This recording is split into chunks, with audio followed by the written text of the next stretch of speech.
આમોદ તાલુકા પંચાયત કચેરીના મનરેગા, શૌચાલય સહિતના ભ્રષ્ટાચારના આક્ષેપ સાથે જિલ્લા કોંગ્રેસે વિરોધ પ્રદર્શન કર્યું હતું.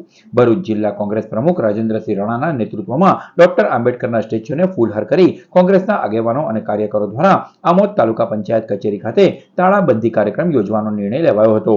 પરંતુ તાલુકા પંચાયત પહોંચતા પહેલા જ પોલીસ દ્વારા કોંગ્રેસના આગેવાનોને અટકાયત લેવામાં આવ્યા હતા. કોંગ્રેસે પક્ષે તાલુકા પંચાયત અને વિવિધ યોજનાઓના ભ્રષ્ટાચારની તપાસ હાઈ પાવર કમિટી દ્વારા કરવાનો સૂર વ્યક્ત કર્યો હતો. તો ભાજપનો હુડિયો પણ બોલાવવામાં આવ્યો હતો. તાત્કાલિક કાર્યવાહી નહીં થાય તો આવનારા દિવસોમાં વધુ મોટું આંદોલન છેડવાની ચીમકી પણ ઉચ્ચારાઈ છે. આ ભારતીય જનતા પાર્ટીની પોલીસ ભારતીય જનતા પાર્ટીના ચૂંટાયેલા અધિકારીઓના ઇશારે અમારી ધરપકડ કરીને ખરાબ વ્યવહાર કરીને અમને આજે પોલીસ સ્ટેશન અહીંયા લઈ આવેલા છે. કોંગ્રેસ કોઈ સંજોગોમાં ચલાવી નહીં લે, રસ્તાથી લઈ અને નીચે તમામ હાલત આજે ખરાબ છે. મીડિયા પણ થાકી ગઈ છે કે બતાવીને, છતાં ભારતીય જનતા પાર્ટીની ઊંઘ ઉડતી નથી. આગામી દિવસોમાં જો ભ્રષ્ટાચારમાં ભીનું સંકેલવામાં આવશે, બહાર નહીં લાવે અને પૂરતું આ નહીં કરે તો કોંગ્રેસ ઉગ્ર આંદોલન કરીને આયોજનબદ્ધ હવે વિરોધ કરશે.